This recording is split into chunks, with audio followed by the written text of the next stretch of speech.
प्रदेश में पिछले वर्ष के मुकाबले इस वर्ष टिड्डी का प्रकोप 2 से 3 गुना बढ़ने की आशंका है। इस वर्ष 11 अप्रैल से अब तक प्रदेश का 37,000 हेक्टेयर इलाका टिड्डी प्रकोप से प्रभावित हो चुका है और कुछ नए जिले भी इस प्रकोप की चपेट में आए हैं।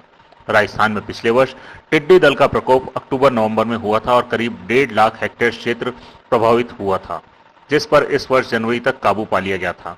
पिछले साल टिड्डी दलों के प्रकोप से जोधपुर, जैसलमेर, बाड़मेर, श्रीगंगानगर जैसे सरहदी जिले ही अधिक प्रभावित हुए थे, लेकिन इस बार अप्रैल से ही टिड्डी दलों के हमले शुरू हो गए हैं।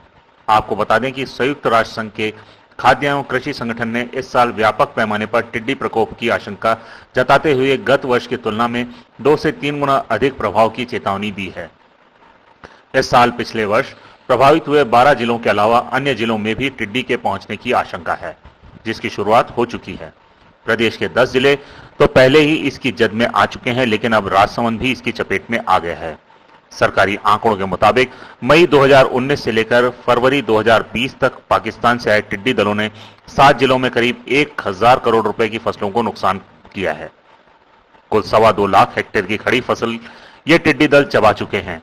हालांकि इन टिड्डी दलों का फसलों पर हमला बीते दशकों में कई बार हुआ है, लेकिन वर्ष 1993 में हुए हमले को अब तक का सबसे बड़ा हमला माना जाता है। आपको बता दें कि टिड्डी दल का प्रकोप कम से कम 3 साल तक रहता है। दरअसल सोमालिया जैसे उत्तर पूर्वी अफ्रीकी देशों से ये टिड्डी दल बरास्ता, यमन, सऊदी अरब, पाकिस्तान और फिर वहां से भारत पहुंचते रहे हैं। इस बीच विश्व स्वास्थ्य संगठन ने चेतावनी दी है कि यदि ये कीट एक बार इलाके में घुस गए तो इनका प्रकोप कम से कम 3 साल तक रहेगा। अफ्रीकी देशों में महामारी के तौर पर पनपे टिड्डी दलों के बढ़ने की खबरों के मद्देनजर हाल ही में राजस्थान सरकार ने संबंधित अधिकारियों की मीटिंग बुलाकर तत्काल इस समस्या से निपटने के लिए उपायों को अमल में लाने के निर्देश दिए हैं। हमारी फसलों और वनों के शत्रु टिड्डे वास्तव में मध्यम या बड़े आकार के वे साधारण टिड्डे हैं जो आम तौर पर हमें बहुत कम दिखाई देते हैं। जब ये छिटपुट संख्या में होते हैं तो सामान्य रहते हैं। इसे इनकी एकाकी अवस्था कहते हैं। प्रकृति का अनुकूल वातावरण पाकर इनकी संख्या में अप्रत्याशित रूप से वृद्धि हो जाती है, तब ये बेहद हानिकारक होते हैं। रेगिस्तानी टिड्डे इनकी सबसे खतरनाक प्रजाति है। इनकी पहचान पीले रंग और विशाल झुंड के कारण होती है। संयुक्त राष्ट्र के खाद्य कृषि संगठन ने तो पहले ही चेतावनी जारी कर दी थी कि इस बार टिड्डी हमला हो सकता है। इस साल जनवरी में पाकिस्तान के रेगिस्तानी इलाकों में इनके पंख फड़फड़ाने लगे थे।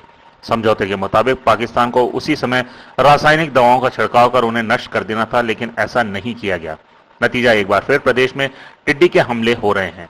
हालांकि राज्य सरकार अपनी ओर से टिड्डियों के नियंत्रण के लिए प्रयास कर रही है। टिड्डी नियंत्रण और सर्वेक्षण के लिए 70 बोलेरो, 45 बोलेरो कैंपर यूटिलिटी वाहन, 600 ट्रैक्टर माउंटेड स्प्रेयर, मैं ट्रैक्टर एवं 3,200 ट्रैक्टर मैं पानी के टैंकरों के उपयोग की स्वीकृति जारी की जा चुकी है। वाहनों के किराए पर संचालन के लिए 5 करोड़ रुपए का प्रावधान रखा गया है। किसानों को 100% अनुदान पर पौध संरक्षण रसायन उपलब्ध कराने के लिए 10 करोड़ रुपए का प्रावधान किया गया है। लेकिन देखना है कि क्या सरकार टिड्डी दलों पर नियंत्रण करने में सफल हो पाती है। राखी हजेला की रिपोर्ट।